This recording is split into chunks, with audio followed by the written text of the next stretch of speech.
Hi friends మన government of India ministry of railway recruitment board so దీంట్లో మనకు RPF notification అనేది release చేయడం జరిగింది ఈరోజు అంటే 15/4/2024 అప్లికేషన్ అనేది ఓపెన్ అయింది. సో కేవలం డిగ్రీ పాస్ అయితే ఎవరైనా సరే అప్లై చేసుకోవచ్చు ఈ జాబ్స్కి. సో దీంట్లో మనకు చూసినట్లయితే సబ్ ఇన్స్పెక్టర్ ఉద్యోగాలండి. సో ఆర్పిఎఫ్లో ఇక అప్లికేషన్ ప్రారంభ తేదీ 15/4/2024, చివరి తేదీ 14/5/2024 రాత్రి 11:59 వరకు అనేది అప్లికేషన్ ఉంటుంది. ఓకే, మోడిఫికేషన్స్ ఏమైనా ఉంటే 15/5/2024 నుంచి 24/5/2024 వరకు మోడిఫికేషన్ చేసుకోవచ్చు. ఓకే, సో మోడిఫికేషన్ చేయాలంటే సమ్ అమౌంట్ అనేది కంపల్సరీ పే చేయాలి. సో దీనికన్నా ముందు నేను ఒక ముఖ్య విషయం చెప్పేది ఏంటంటే అప్లికేషన్ చేసేటప్పుడే జాగ్రత్తగా చేసుకోండి తప్పు లేకుండా. ఇక నెక్స్ట్ చూద్దాం. సబ్ ఇన్స్పెక్టర్ పోస్టులు చూసినట్లయితే మనకు సో మొత్తం 452 వేకెన్సీస్ అనేది ఇవ్వడం జరిగింది. ఏజ్ లిమిట్ 20 నుంచి 28 సంవత్సరాలు. ఇక బేసిక్ పే చూసినట్లయితే మనకు 35,400 అనేది ఇవ్వడం జరిగింది. ఓకే, సో నెక్స్ట్ చూద్దాం.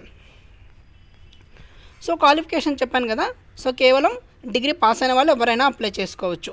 సో ఇందులో మనకి ఆర్ఆర్బీ అనేది చాలా ఉంటాయి. మనకి ఆర్ఆర్బీలో ఏ డివిజన్ కావాలో ఆ జోన్కి మాత్రమే అప్లై చేసుకోవాలి, అన్ని డివిజన్స్కి అప్లై చేసుకోవడానికి లేదండి. ఇక నెక్స్ట్ చూద్దాం. సో మీకు ఏ జోన్లో ఎక్కువ పోస్టులు ఉన్నాయో చూసుకొని అప్లై చేసుకోండి. ఇక నెక్స్ట్ వేకెన్సీ చూసినట్లయితే press note that these vacancies May increase or decrease. Okay, so ఇక నెక్స్ట్ చూసినట్లయితే సో ఎస్ఐ పోస్టులకి అర్హత ఏంటి, అదేవిధంగా వయస్సు ఎంత ఉండాలి చూద్దాం. సో ఇక్కడ 1/7/2024 తేదీ మనకు 20 నుంచి 28 సంవత్సరాలు ఉంటే సరిపోతుందండి. సో ఇండియన్ సిటిజన్ ఎవరైనా అప్లై చేసుకోవచ్చు. ఓకే, ఇక ఏజ్ రిలాక్సేషన్ ఎస్సీ ఎస్టీకి 5 సంవత్సరాలు, ఓబీసీకి 3 సంవత్సరాలు, ఎక్స్ సర్వీస్ మెన్ అయితే యూఆర్ఈడబ్ల్యూఎస్కి 3 సంవత్సరాలు after deduction of length of service from age. Next ఓబీసీకి 6 సంవత్సరాలు, ఎస్సీ ఎస్టీలకు 8 సంవత్సరాలు అనేది ఇవ్వడం జరిగింది. Next female candidates who are widow divorced and judicial separate husband but not remarried వీళ్ళకి వచ్చేసి 2 సంవత్సరాలు, 5 సంవత్సరాలు, 7 సంవత్సరాలు ఇచ్చారండి. Central government employees other than ex service men so యూఆర్కి వచ్చేసి 5 సంవత్సరాలు, ఓబీసీకి 8 సంవత్సరాలు, ఎస్సీ ఎస్టీకి 10 సంవత్సరాలు. ఇక నెక్స్ట్ చూద్దాం. So date of birth so మనకి 20 నుంచి 28 సంవత్సరాలు ఉన్న వాళ్ళు ఎవరైనా అప్లై చేసుకోవచ్చు అని చెప్పాము. సో ఇక్కడ యూఆర్ఈడబ్ల్యూఎస్కి వచ్చేసి 2/7/1996 ఉంటే సరిపోతుంది డేట్ ఆఫ్ బర్త్. సో ఓబీసీలకు 2/7/1993, ఎస్సీ ఎస్టీలు 2/7/1991. So lower limit date of birth వచ్చేసి 1/7/2004. ఇక next if candidate is eligible age relaxation are more then 1 ground he are she will be get maximum amongst 3 relaxation of which is eligible. Okay, so next చూద్దాం. Education qualification please annexure A so మన కింద ఇచ్చాడు చూద్దాం. ఇక next చూద్దాం. Examination fee so for all candidates except categories mentioned below SI serial number 2 so మనకి 400 రూపాయలు అనేది 500 రూపీస్ అనేది పే చేయాల్సి ఉంటుంది. 400 అనేది మనకి రిటర్న్ అనేది వస్తుంది ఎగ్జామ్ రాసిన తర్వాత.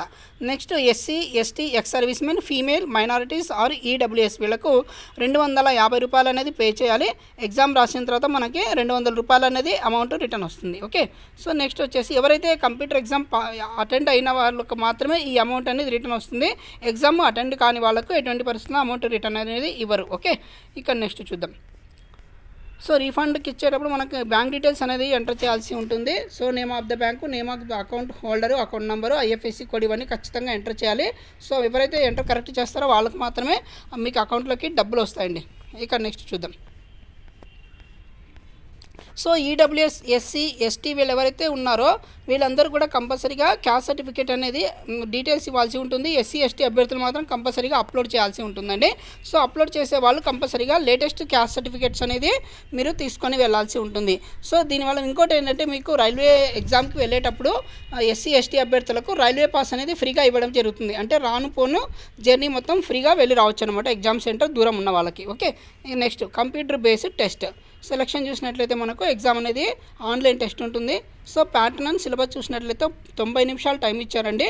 టోటల్గా 120 మార్కులకి అనేది ఇవ్వడం జరిగింది. టోటల్ క్వశ్చన్స్ 120 90 నిమిషాలు. So candidate shall be awarded 1 mark for each correct answer, no mark shall be awarded or deducted for questions are not attempted.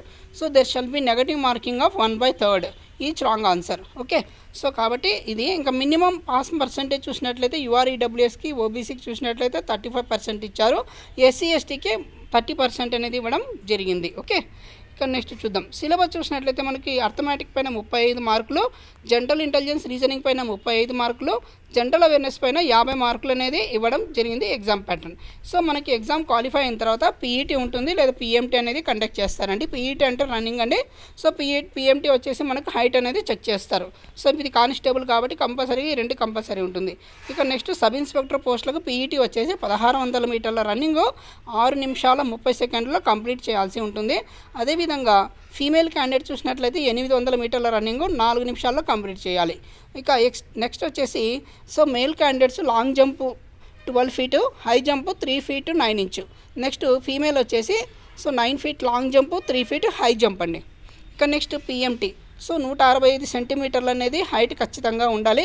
Female అయితే 157 సెంటీమీటర్లు ఉంటే సరిపోతుంది. ఎస్సీ ఎస్టీ అభ్యర్థి 160 సెంటీమీటర్లు, ఫీమేల్ వచ్చేసి 152. సో అదేవిధంగా గుర్కా సో మనకి డోగ్రాస్ ఇలాంటివి ఉన్నాయి కదా, ఐఆర్ఎస్ వాళ్ళకి 163 ఉంటే సరిపోతుంది. ఓకే. ఇక next so PET PMT is qualifying nature, no marks are to be awarded. So ఎవరైతే పీఈటీ పీఎంటీ క్వాలిఫై అయినారో వాళ్ళకి ఎటువంటి మార్కులు అనేది ఇవ్వరు, కేవలం ఎగ్జామ్స్ బేస్డే మిమ్మల్ని తీసుకోవడం జరుగుతుంది. ఇక నెక్స్ట్ చూద్దాం డాక్యుమెంట్ వెరిఫికేషన్. సో మనకి ఎగ్జామ్ అయిపోయింది, పీఈటీ పీఎంటీ అయిపోయిన తర్వాత డాక్యుమెంట్ వెరిఫికేషన్ అనేది ఉంటుంది. సో ఎవరైతే ఎగ్జామ్ క్వాలిఫై అయ్యారో వాళ్ళకి పీఈటీ పీఎంటీ అనేది ఉంటుంది. సో వాళ్ళు తర్వాత మనకి డాక్యుమెంట్ వెరిఫికేషన్ అనేది పిలిచడం జరుగుతుందండి. ఓకే. నెక్స్ట్ దీంట్లో కూడా మెరిట్ ప్రకారం తీసుకుంటామని చెప్పేసి ఇచ్చారు. Next format of certificates. So మనకి మెట్రికులేషన్ సర్టిఫికేట్ అండి. అదేవిధంగా గ్రాడ్యుయేషన్ ఒకవేళ డిగ్రీ మీద అప్లై చేసినట్లయితే గ్రాడ్యుయేషన్ సర్టిఫికేట్స్, క్యాస్ట్ సర్టిఫికేటు, అదేవిధంగా ఎక్కడైనా జాబ్ చేస్తుంటే వాళ్ళు ఎక్స్ సర్వీస్ మెన్ సర్టిఫికేట్స్, అదేవిధంగా self attested colour photograph 2 copies of self attested colour photograph, no objection certificate. ఒకవేళ జాబ్ చేస్తుంటే వీళ్ళందరూ కూడా మీరు డాక్యుమెంట్ వెరిఫికేషన్కి తీసుకోవాల్సి ఉంటుందండి. నెక్స్ట్ మెడికల్ ఎగ్జామ్ ఉంటుంది, ఆ తర్వాత ట్రైనింగ్ అనేది ప్రొవైడ్ చేస్తారు. Okay. So how to apply, మనం పూర్తిగా ఆన్లైన్లోనే ఇది అప్లై చేసుకోవాలి. చాలామంది అభ్యర్థులు మొన్న ఇచ్చినటువంటి నోటిఫికేషన్లోకి అభ్యర్థులు అప్లై చేయడం జరిగింది. సో అవే డీటెయిల్స్ మ్యాక్సిమం ఉంటాయి, కాకపోతే మళ్ళీ ఫోటో కంపల్సరీగా అప్లోడ్ చేయాల్సి ఉంటుంది. ఓకే. సో ముందుగా మీరు అప్లికేషన్లో ఏమైనా తప్పులు ఉన్నాయో ఒకసారి చెక్ చేసుకోండి. ఒకవేళ కొత్త అభ్యర్థులు అయితే మాత్రం కంపల్సరీగా ఆధార్ కార్డుకి డేట్ ఆఫ్ బర్త్ పేరు మ్యాచ్ అవ్వాలి 10th క్లాస్ ప్రకారం. ఓకే. ఇక పాత అభ్యర్థులు అంటే లోకో పైలట్కు అదేవిధంగా టెక్నీషియన్ పోస్టులకు ఎవరు అప్లై చేశారో సో వాళ్ళు అదే లాగిన్తోనే మనం చేసుకొని అప్లై చేసుకోవాల్సి ఉంటుంది. మళ్ళీ మీరు కొత్తగా రిజిస్ట్రేషన్ చేసుకోవాల్సిన అవసరం ఉండదు. ఇక నెక్స్ట్ ఫోటో చూసినట్లయితే మనకు బ్యాక్గ్రౌండ్ అనేది వైట్ బ్యాక్గ్రౌండ్తోనే అప్లోడ్ చేయాల్సి ఉంటుంది ఫోటో అనేది. సో ఇక్కడ వచ్చేసి మళ్ళీ నెక్స్ట్ సిగ్నేచర్ కూడా అప్లోడ్ చేయాల్సి ఉంటుంది. ఓకే. ఇక నెక్స్ట్ మనకి రైల్వే జోన్స్ ఎక్కడెక్కడ ఉన్నాయో చూసినట్లయితే మనం అహ్మదాబాద్, అజ్మీర్, బెంగళూరు, భోపాల్, భువనేశ్వర్, బిలాస్పూర్, చండీగఢ్, ముంబై, మాల్దా, కోల్కతా, జమ్మూ, శ్రీనగర్, గౌహటి, గోరఖ్పూర్, చెన్నై, ముజాఫర్పూర్, పాట్నా, ప్రయాగ్రాజ్, రాంచీ, సికింద్రాబాద్, సిలిగురి, తిరువనంతపురం. సో మీరు ఏ జోన్లో అప్లై చేసుకుంటారనేది మీ ఇష్టం. ఓకే. సో ఇదండి. ఇంకేమైనా డౌట్స్ ఉంటే కింద కామెంట్ చేయండి. అదేవిధంగా ఇక్కడ మోడిఫికేషన్ అని చెప్పాం కదా సార్, మీరు అప్లై చేసేటప్పుడే సరైన జాగ్రత్తలు తీసుకొని అప్లై చేసుకోండి. సో అదేవిధంగా మీరు ఒకవేళ తప్పు చేసినట్లయితే 250 రూపాయలు ఫీజు అనేది పే చేసేసి మీ యొక్క డీటెయిల్స్ అనేది చేంజ్ చేసుకోవచ్చు. అయితే కొన్నింటికి మాత్రమే పరిమితి ఇవ్వడం జరుగుతుంది. ఆ తర్వాత సో మళ్ళీ అప్లికేషన్లో చేంజెస్ అనేది కుదరదు. ఓకే. సో ఇక దీనికి సంబంధించిన ఎగ్జామ్ డేట్ అనేది మనకి ఇంకా ప్రొవైడ్ చేయలేదు. సో మనకి మెసేజ్ అనేది వస్తుందండి. Okay. So stages of recruitment process, CBT అంటే కంప్యూటర్ బేస్డ్ టెస్ట్ ఉంటుంది, document verification, medical examination, PET PMT. ఇక నెక్స్ట్ చూద్దాం. సో రైల్వే జోన్స్ చెప్పాను కదా ఇందాక, సెంట్రల్ రైల్వే, అదేవిధంగా eastern central railway, east coast railway, so FR eastern railway, ICF integrated coach factory, railway coach factory, ఇలాంటివన్నీ ఉంటాయి. So ఆ జోన్స్లో మీకు ఎక్కడైనా జాబ్ అనేది ఇవ్వడం జరుగుతుంది ఫ్రెండ్స్. ఇది నెక్స్ట్ అండి. సో ఇక్కడ హ్యాండిక్యాప్డ్ స్టూడెంట్స్ అనేది అప్లై చేయడానికి వీలు లేదు. ఈ జాబ్స్కి కంపల్సరీ ఎస్ఐ పోస్టులకు అనేది ఫిట్గా ఉండాలి, బాడీ అనేది హెల్త్గా ఉండాలి. ఓకే. నెక్స్ట్ వచ్చేసి మనకు పే స్కేల్ వచ్చేసి 35,400 అనేది ఇవ్వడం జరుగుతుంది. సో కేవలం డిగ్రీ పాస్ అయిన వాళ్ళు ఎవరైనా అప్లై చేసుకోవచ్చు ఈ పోస్ట్కి. ఇక దీంతోపాటు మనకు కానిస్టేబుల్ పోస్ట్ కూడా పడింది. సో దానికి కూడా మనం అప్లై చేసుకోవచ్చు. డిగ్రీ ఉన్నవాళ్ళు 2 పోస్టులకు కూడా అప్లై చేసుకోవచ్చు. రెండింటికి సపరేట్ అమౌంట్ పే చేయాల్సి ఉంటుంది. ఇక వేకెన్సీ చూసినట్లయితే మేల్కి యూఆర్ చూసినట్లయితే 157, ఎస్సీకి 57, ఎస్టీకి 28, ఓబీసీ 104, ఈడబ్ల్యూఎస్ 38, అంటే టోటల్గా 384 ఖాళీలు ఇచ్చారు. సో ఫీమేల్ చూసినట్లయితే యూఆర్కి 28, ఎస్సీకి 10, ఎస్టీకి 5, ఓబీసీకి 18, ఈడబ్ల్యూఎస్కి 7, టోటల్గా 68 ఖాళీలు. ఎక్స్ సర్వీస్ మెన్కి 45 ఖాళీలు అనేది ఇవ్వడం జరిగింది ఫ్రెండ్స్.